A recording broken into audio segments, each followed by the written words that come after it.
In the spring of 2019, a quiet stretch of rural Vermont farmland underwent a transformation that, at the time, barely registered beyond local whispers.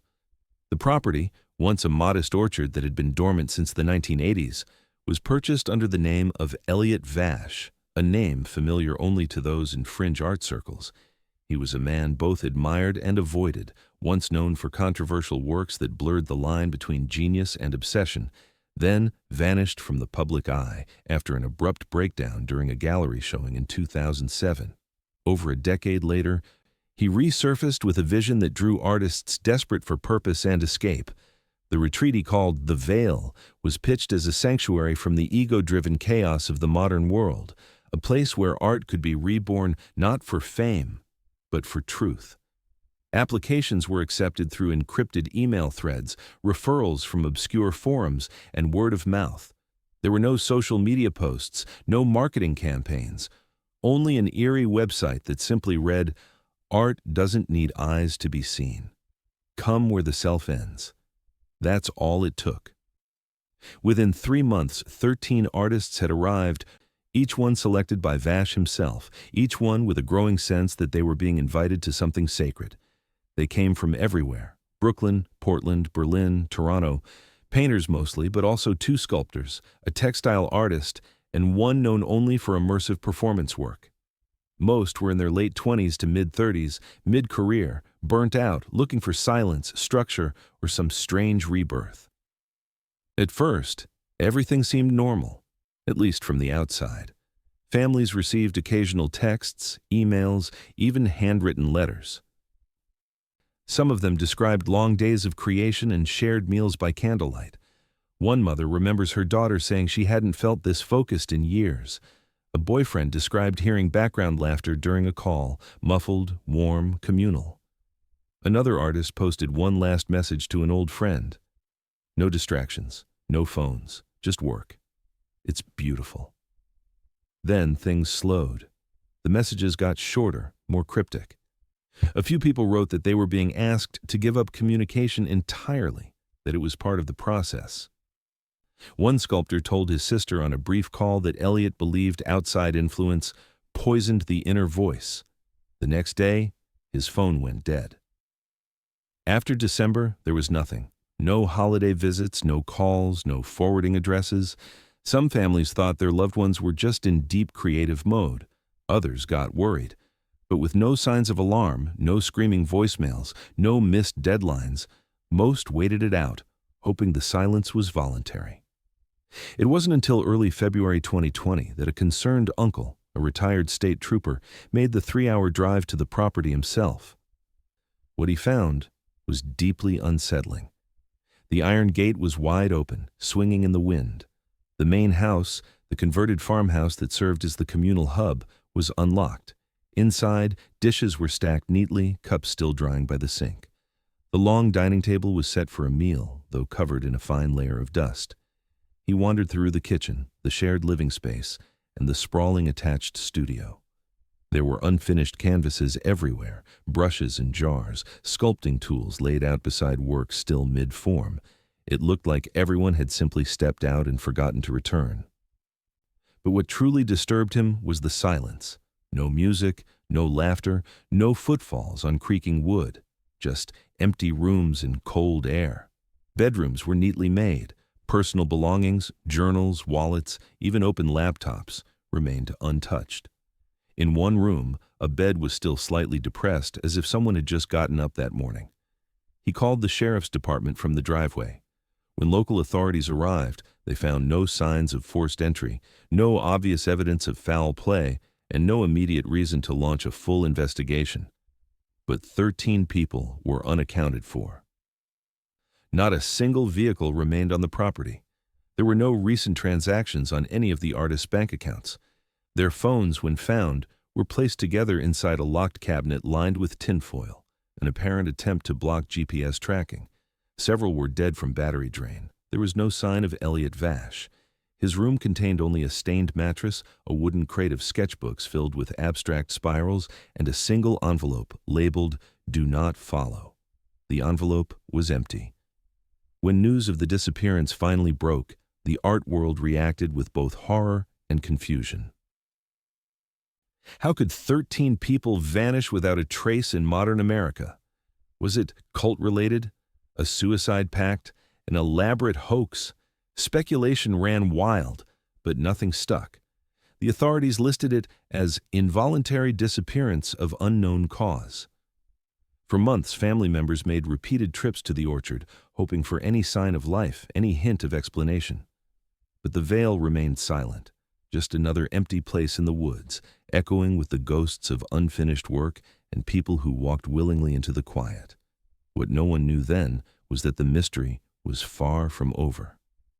Because 6 years later, something unthinkable would surface, something that would force the world to look again. The official search of the Vale compound began on February 9th, 2020. Snow was still thick on the ground, and the narrow access road had to be cleared by a local plow service before investigators could reach the main house.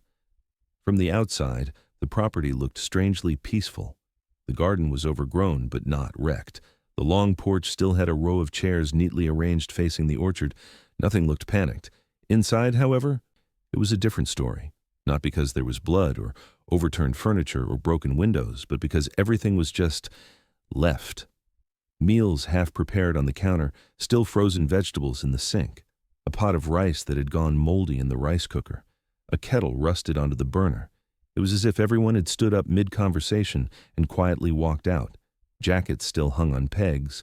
Coffee cups, some half full, sat cold on the dining table. On the floor near the fireplace, a child-sized pair of handmade felt shoes rested beside a paint-smeared blanket. But there were no children on the artist roster. The fireplace itself had burned down to cold ash, but a stack of fresh logs sat untouched nearby, suggesting no one had tended the fire in days, maybe weeks. The power was still on. Barely. A diesel generator behind the house coughed and whined with age, still running but dangerously low on fuel. A spare drum sat beside it, unopened. Technicians later found a deliberate fuel shutoff valve installed inline. Someone had set it to a slow leak. Inside the studio, investigators found nearly 40 canvases in varying stages of completion. Some were breathtaking, haunting, emotional, the kind of work that should have been shown in galleries. Others were disturbing. Blackened smears, silhouettes of faceless people, hands stretching from darkness. Many were unsigned. One had a phrase etched into the paint with what looked like a piece of bone. "The frame is the grave." When forensics began their sweep, they expected to find signs of mass departure, luggage missing, multiple footprints, tire marks. But there was none of that. All vehicles had been abandoned down the hill in a separate covered garage. The snow around the property was mostly undisturbed, save for some windswept drifts and one set of partial prints that faded into the forest behind the main house.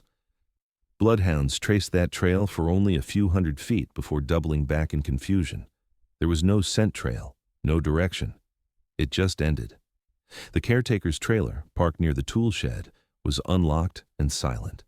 Inside it was sparse but lived in, a cot, some winter gear, canned food, a journal.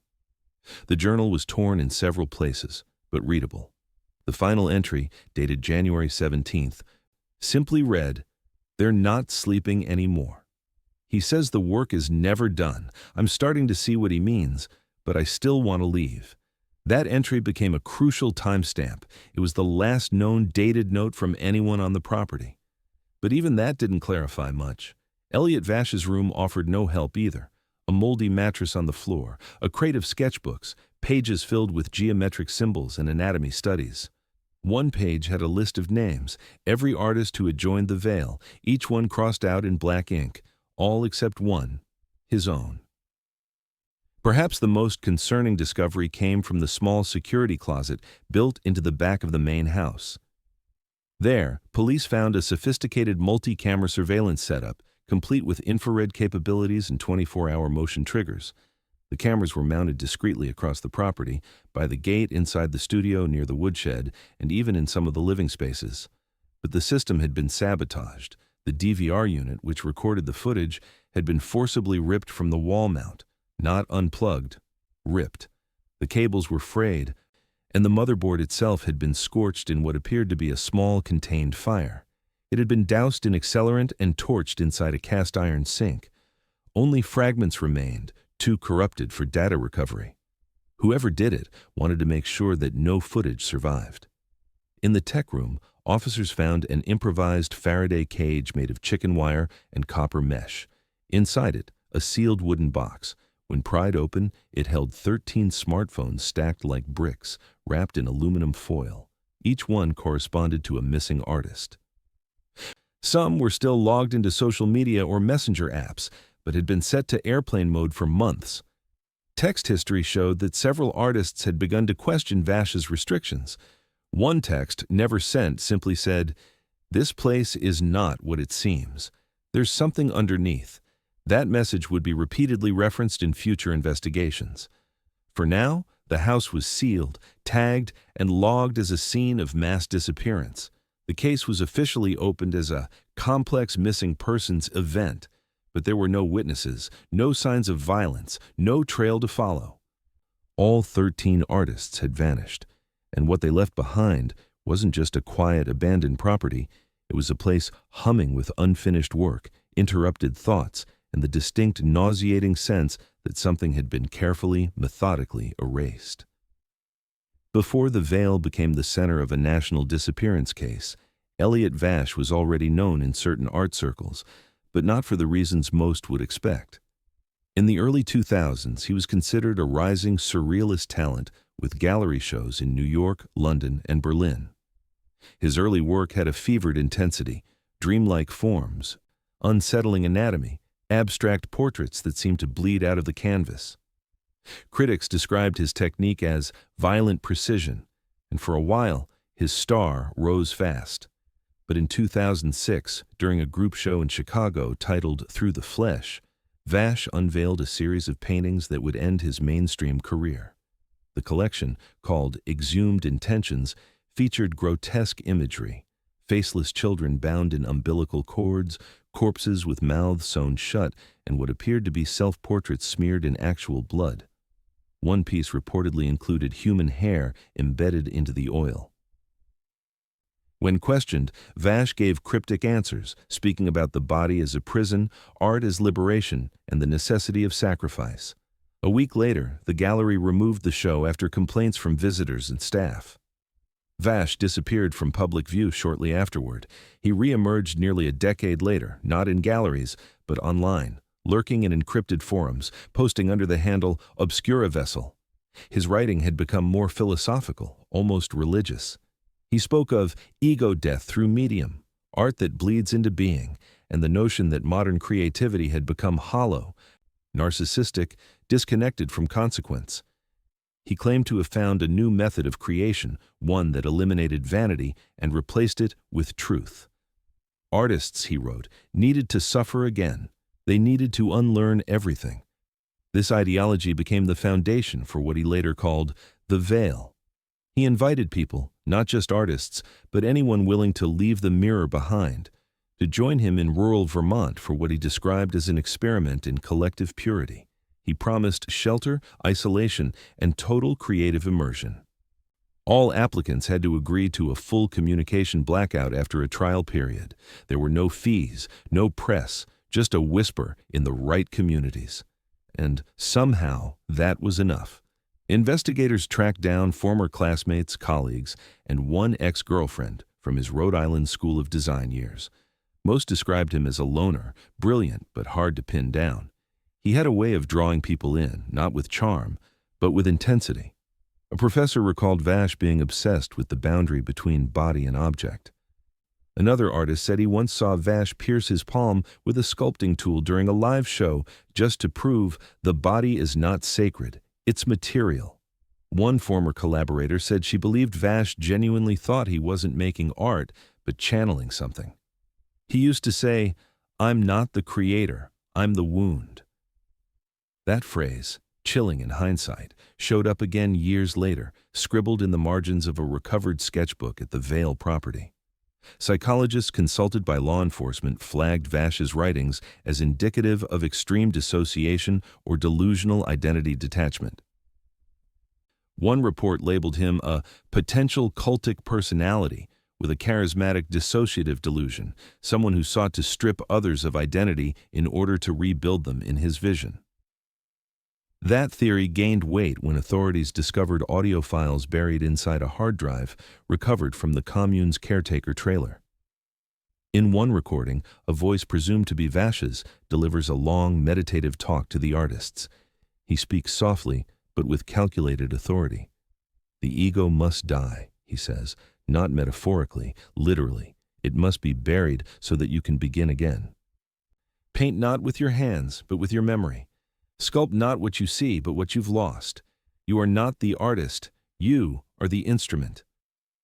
The file ends abruptly with a click and what sounds like muffled coughing or sobbing in the background.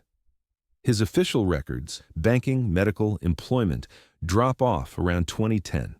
There were no tax filings, no active credit cards, and no digital footprint beyond encrypted emails and an anonymous crypto wallet that was used to pay for supplies at the Vale.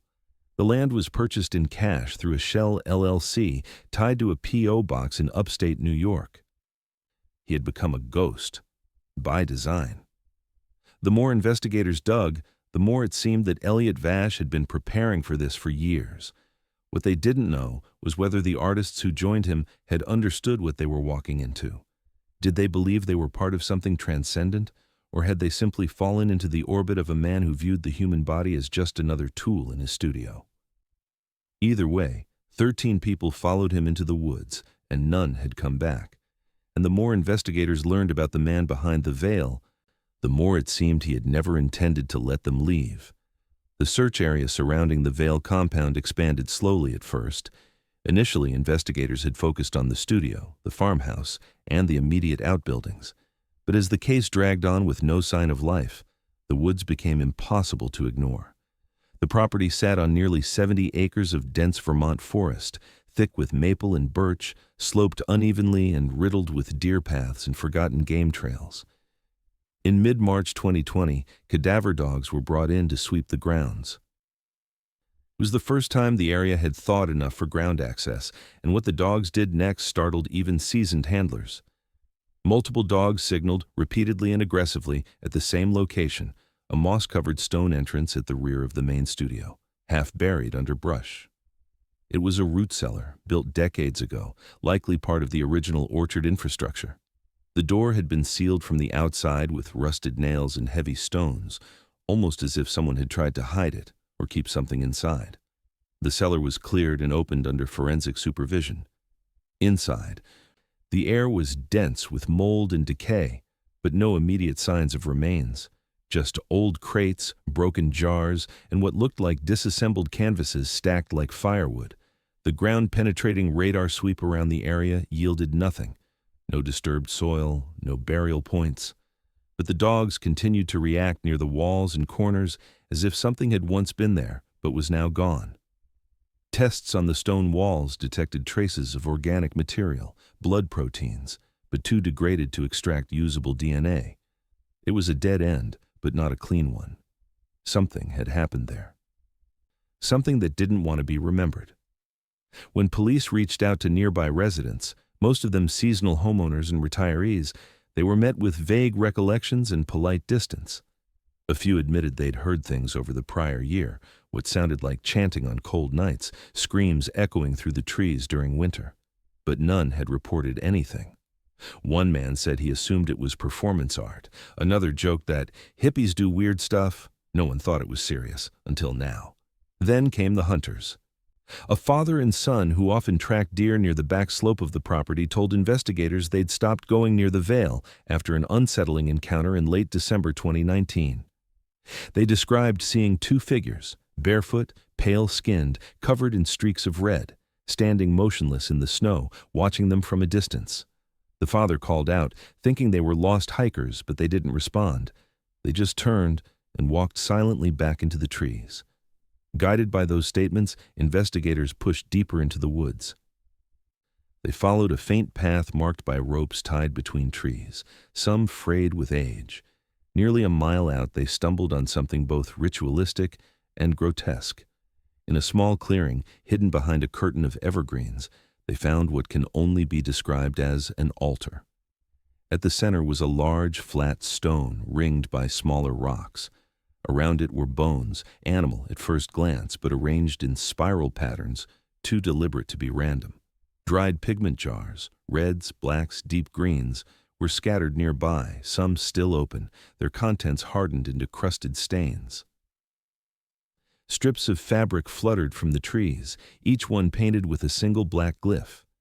Closer inspection revealed they were not fabric at all. They were shredded canvases, some marked with partial human fingerprints, others bearing faint blood traces. On the ground lay a rotted, water-damaged canvas frame. What had once been painted there was now only smear and mold. A forensics team spent 2 days cataloging the site.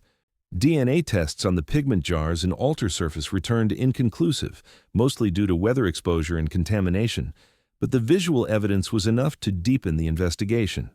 The bones, sent to a university anthropology lab, were confirmed to be animal, goats and deer primarily. But one spiral included a fragment of human phalange bone, age and origin undetermined. No tissue, no marrow, no clear cause. Just presence. One investigator noted that the layout of the bones and paint resembled certain European fertility rites, twisted into something darker. Another expert compared it to cultic cleansing ceremonies designed to expel the self. In one of the pigment jars, they found a handwritten note rolled tight like a scroll and sealed in wax. When unwrapped, it read, "To release the shape, we must unmake the skin. The color must come from the vessel, not the brush." Below it, 13 tally marks scratched in what was later confirmed as dried blood. The handwriting matched scribbles found in Elliot Vash's recovered journals. It wasn't proof of murder, but it was enough to shift the tone of the case. The property was no longer treated as an artist retreat with missing persons. It was now classified as a potential ritual crime scene. What still puzzled investigators, though, was how clean it all felt. There were no burial mounds, no discarded clothing, no physical evidence of struggle. It was as if everything had been orchestrated with intention, like the artists hadn't been taken, but had given themselves willingly. And whatever happened out there in the woods, it had been rehearsed, prepared, and performed with absolute control. By late spring 2020, the official investigation into the disappearance of the 13 artists had stalled. The woods had been swept, the buildings forensically combed, and all digital devices recovered from the commune yielded dead ends, most either wiped or physically damaged. But it was a grieving father in Portland, Oregon, who unintentionally reignited the case. His daughter, Clara Mae Trent, had been a painter with a reputation for vibrant, emotionally raw portraits. When the authorities told him her phone had been found but contained nothing of use, he didn't accept it. Clara had always backed up everything, he said. Photos, journal entries, even daily voice notes. So he hired a private investigator with cyber forensics expertise, someone who specialized in recovering cloud data from deactivated or bricked devices. After weeks of encrypted brute force methods and recovery software, the investigator cracked access to Clara's Google account. What he found there would unravel a part of the veil no one had seen before. Among mundane files, grocery lists, reference photos, handwritten poetry, were folders of audio memos, most unnamed, dated between October 2019 and mid-January 2020. The recordings began casually enough, Clara documenting her experience in the retreat, describing a sense of clarity and focus she hadn't felt in years. But by late November, the tone changed. Her voice grew flatter, her sentences more fragmented. In one file, she whispered, almost as if afraid of being heard, "He says the mirror is poison, that I need to forget the girl who painted smiles. I'm not allowed to use blue anymore, only what bleeds." That same night, a second recording caught what sounded like chanting from a nearby room, layered voices repeating the phrase, "Clean the self." "Clean the self," followed by screaming. Not words, just a raw, guttural scream that went on for nearly 20 seconds before cutting out. There were also group recordings, clearly not made by Clara herself. These were sessions labeled only by date, likely captured without the participants' knowledge. In one file, a man's voice, possibly Elliot Vash's, calmly lectures a group on the importance of ego collapse. He speaks of the artist as a disease that must be cured through exposure and pain. The ego must be broken, he says, so that the medium can take its place. You are not here to make art. You are here to become it. The recording ends with the sound of something breaking, ceramic or glass, and another voice, female, shouting, "I don't want to do this anymore." Then silence. But the most disturbing file recovered was a video. It was grainy, recorded at night, possibly through a window or small camera positioned in a loft. It showed one of the artists, later identified as a painter named Jonah Shu, standing in front of a massive canvas, blindfolded. He was shirtless, covered in streaks of what looked like dried red pigment. A second figure stood just out of frame, whispering instructions slowly. Lower the brush. Let it bleed. Don't think. Become. The brush dipped into a jar, contents unknown, and Jonah began painting with erratic, aggressive strokes. The camera shook slightly, as if whoever was recording was breathing hard or struggling to stay still. Halfway through the video, the feed corrupted. The image glitched violently, froze on a distorted frame of Jonah's face half turned, and then cut to static.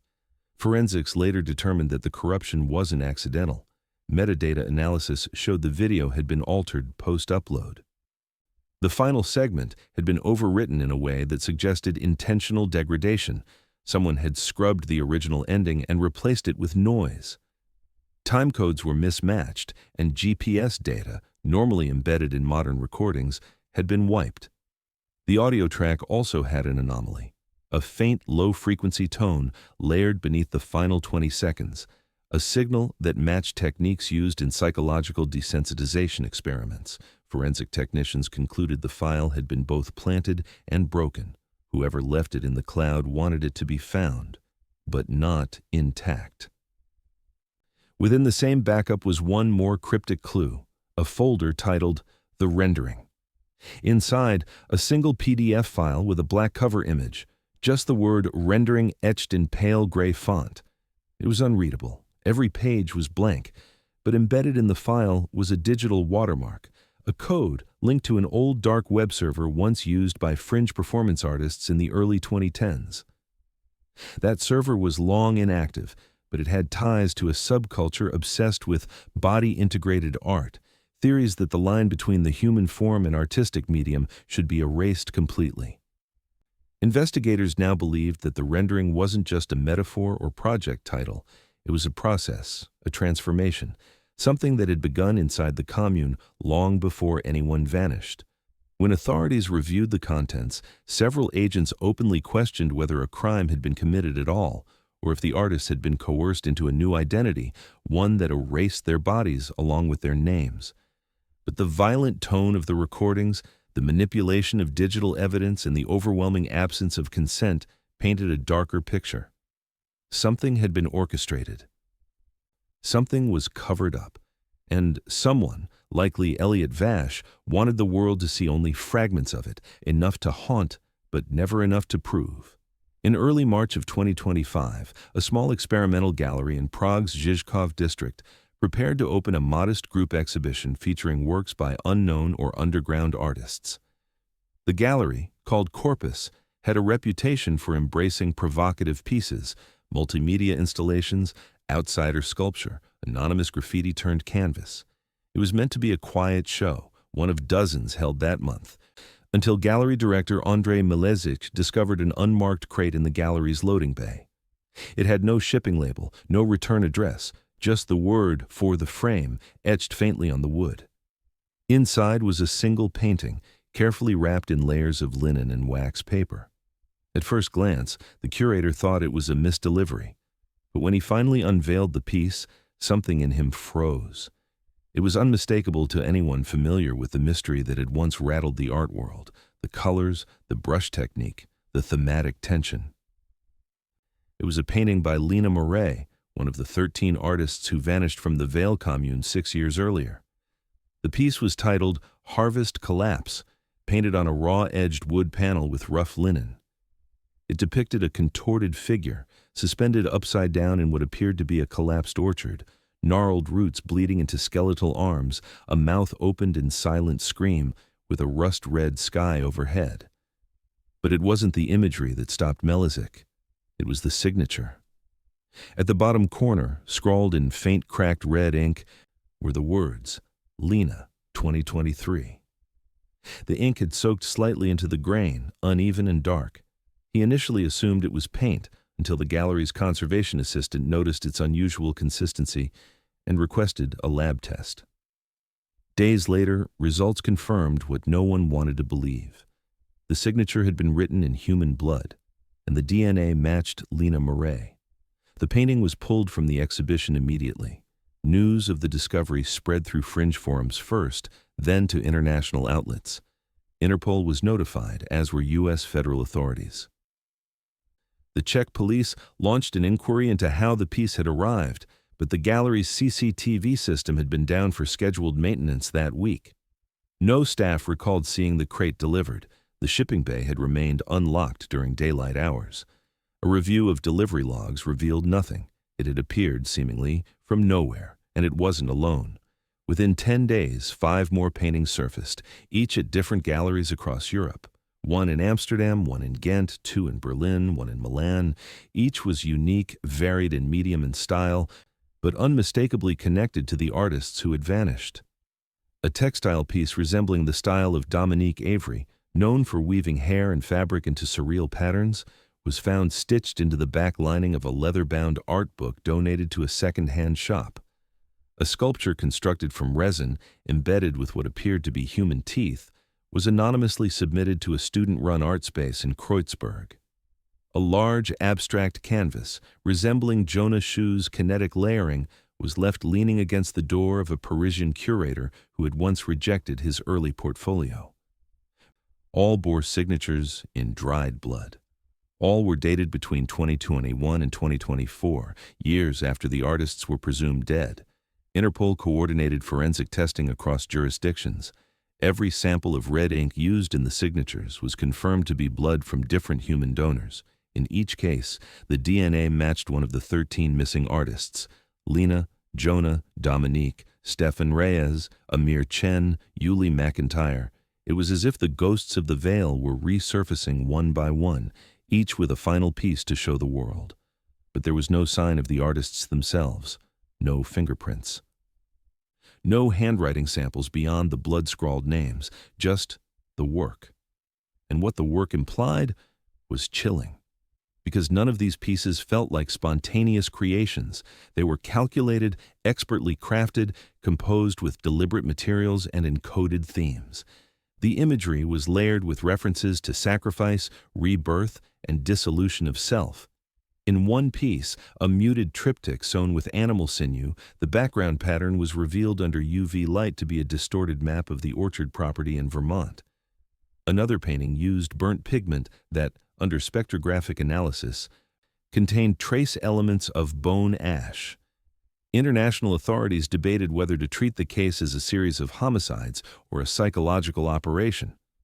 Were these artists still alive and sending a message? Were these posthumous works, completed before their disappearance, released gradually by someone else?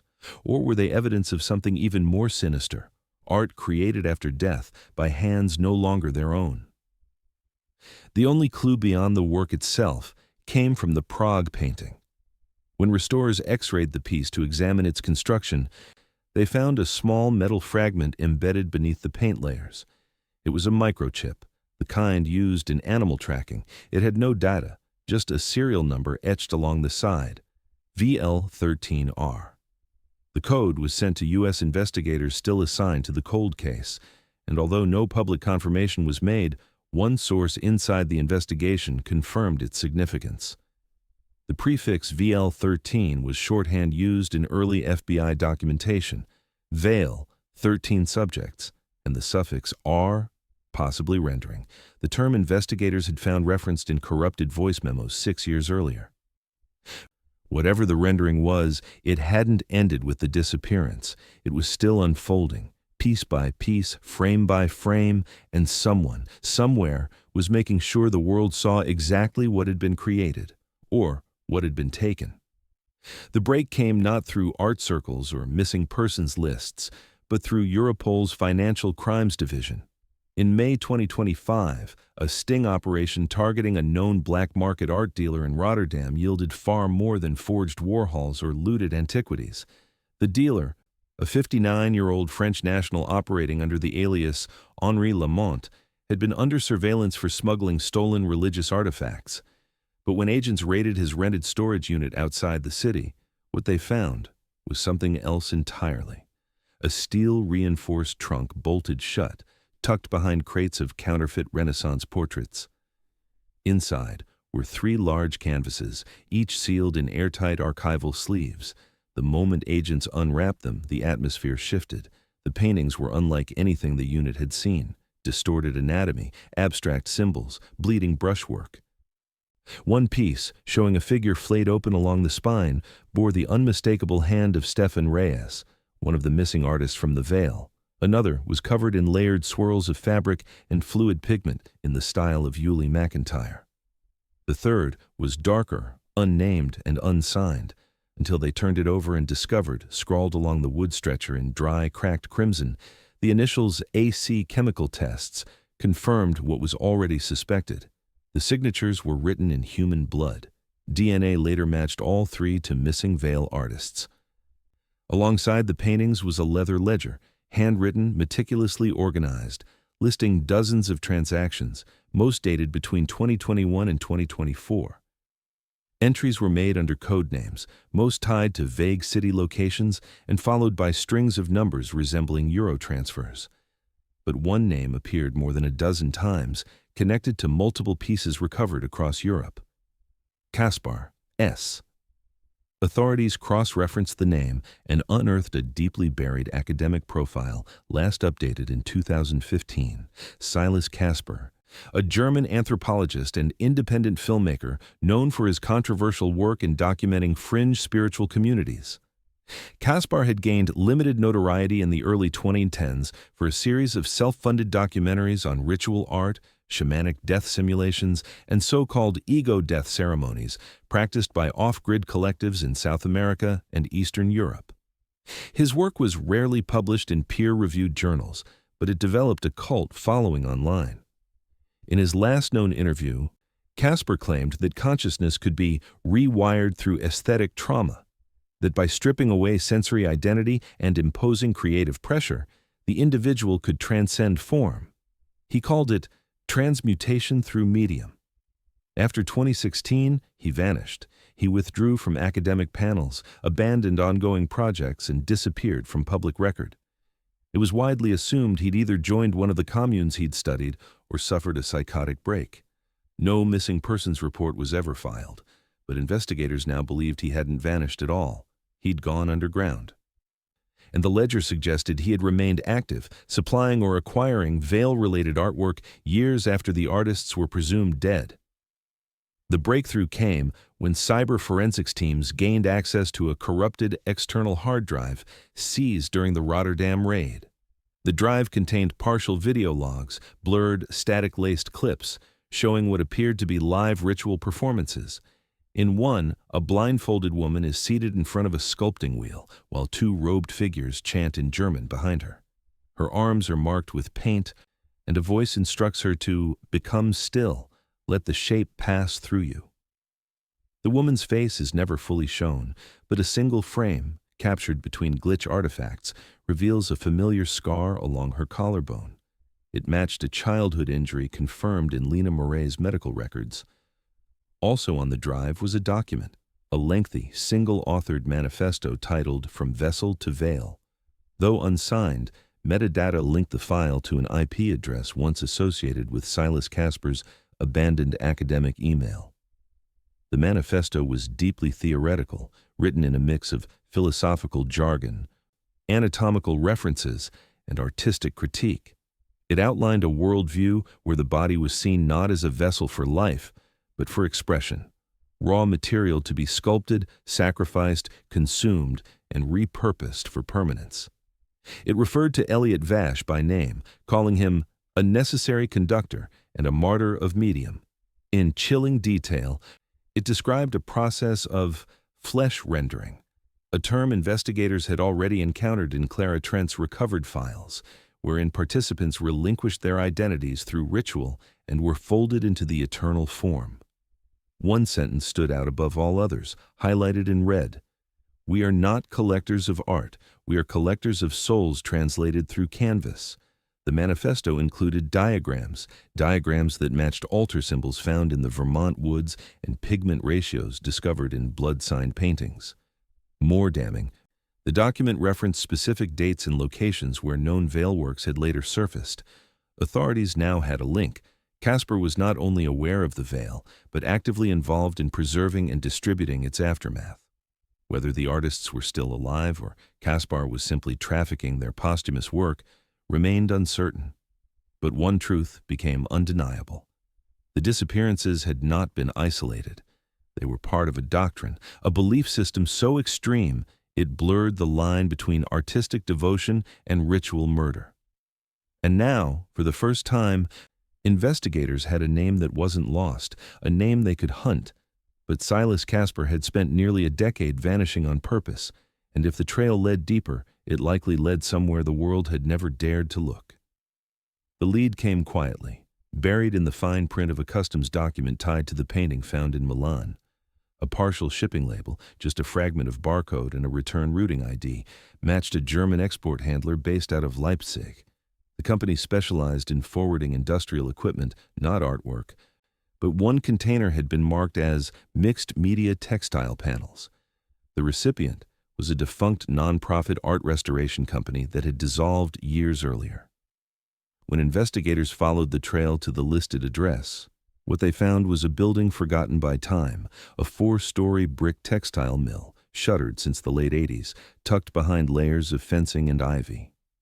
The structure was condemned on paper, but still structurally sound. No alarms, no motion sensors, just rusted doors and silence.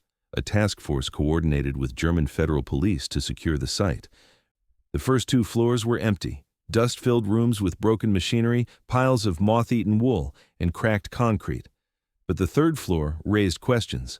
One wing had been sealed from the inside. The doorframe had been covered over with drywall, the seams sanded and painted to match the surrounding wall. It was only by knocking that they heard the hollowness behind it. A demolition team was called in. Behind the false wall, they found it. A hidden studio, untouched, insulated, and built with intention. The room was roughly 20 feet by 30, soundproofed with layers of foam, corkboard, and heavy textile. A ventilation system had been rigged through a hidden shaft. There were no windows, no furniture beyond workbenches, easels, and a steel shelving unit filled with pigment jars, sealants, and biological preservatives. Along the walls hung 9 canvases. Each was covered in heavy oil paint, but beneath the pigment, irregular textures protruded, slight ridges, tiny embedded fragments. When forensics peeled back thin paint layers using solvents, they uncovered what no one was prepared for: strands of human hair, bits of tissue. In one case, a piece of fingernail still painted with lacquer. Each canvas was tested. Every sample came back positive for human DNA, and each one matched a different artist from the veil. The room wasn't just a studio. It was a lab, a workshop, possibly even a site of body disposal. The DNA didn't only appear on the paintings, it was in the tools. Brushes that had been modified with sharpened bone, a palette knife coated in both paint and blood proteins. One table held jars filled with desiccated organic matter, some suspended in amber-colored resin. The entire space reeked of chemical rot and clove oil, the kind used to slow decomposition in anatomical specimens. But it wasn't just the physical evidence that chilled investigators.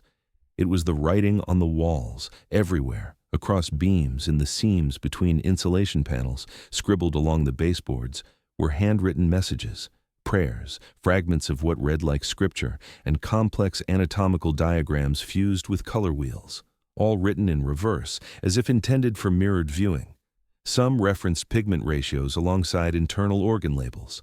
One image, drawn in red pastel, depicted a human figure being peeled like fruit, each layer labeled with an emotion: shame, hunger, fear, silence. In 4 separate places across the studio, one phrase had been repeated: "They are now their work." It appeared above doorways, below paint racks, and scrawled behind one canvas stretcher in what tested positive for blood. Investigators believed this phrase had become a central doctrine in the belief system Elliot Vash and Silas Casper had constructed. The idea that the artists had transcended their bodies by having them physically rendered into their final pieces, that the work was no longer about representation. It was the person. In a locked steel drawer at the back of the room, investigators found a ledger with the same symbol that had been burned into the altar stone in Vermont, a spiral nested inside a triangle. The ledger listed dates, names, pigment codes, and shipping locations. Each line ended with a single letter, R. Authorities now understood that rendering wasn't a project. It was a ritual, a process, and this studio, hidden, soundproofed, and methodically organized, was one of its sites.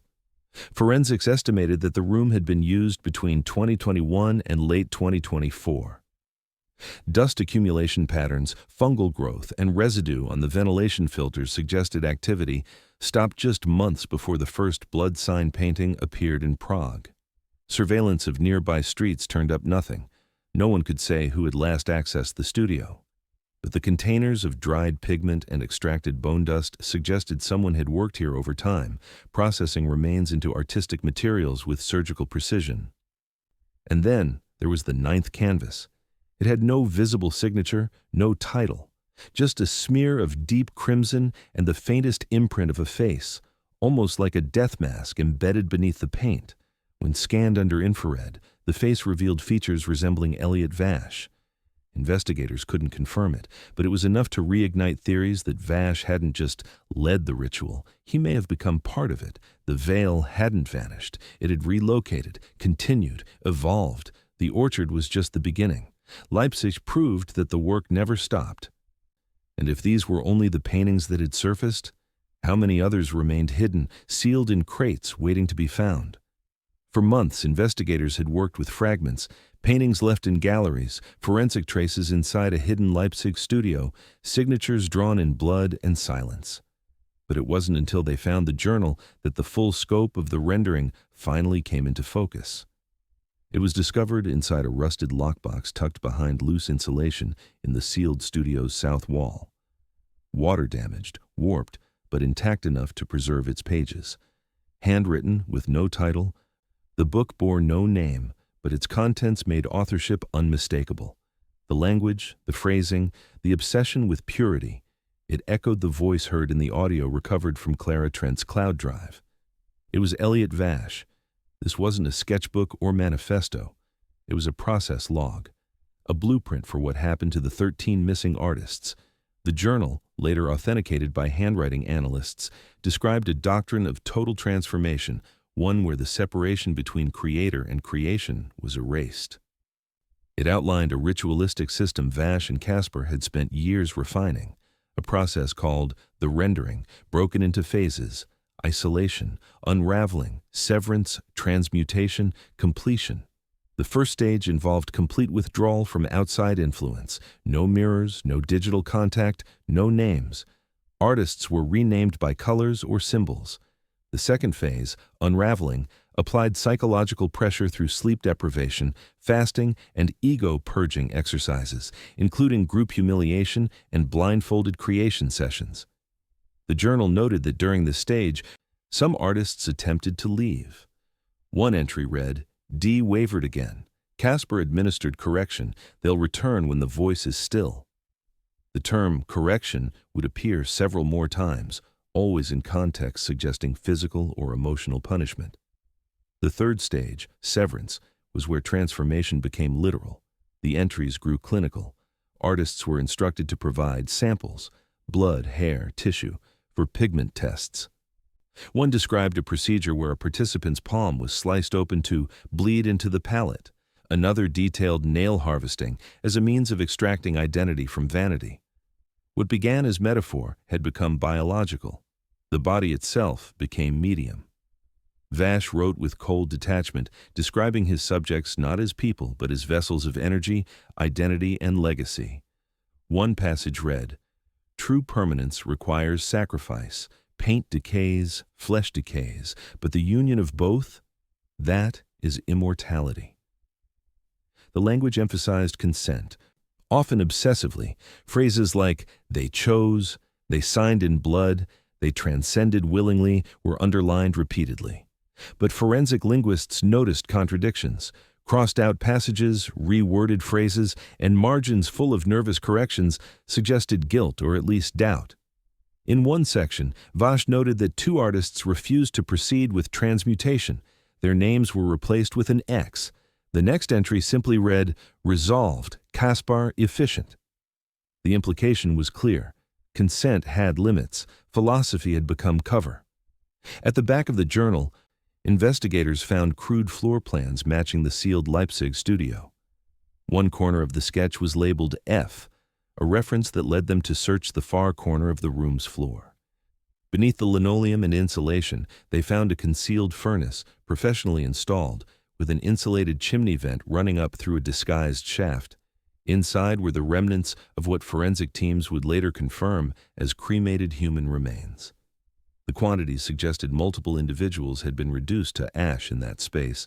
Bone fragments, dental traces, and chemical signatures matched 4 of the 13 missing artists. The rest were presumed to have been processed similarly, likely in a mobile furnace or crematory unit, hinted at in one journal passage. "Fire must follow form. No body must remain. Only the work shall speak." More disturbing were the notes Vash left on pigment.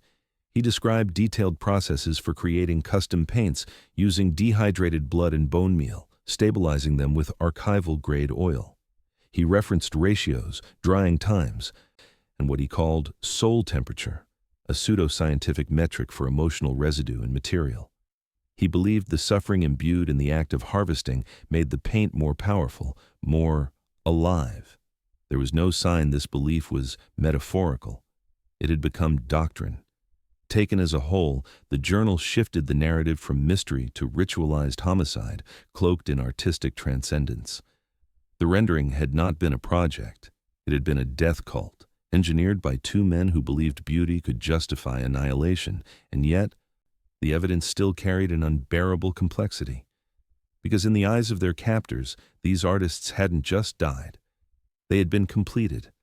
Their blood had sealed the frames. Their ashes had become the base for color. Their voices had been silenced not to destroy, but to preserve.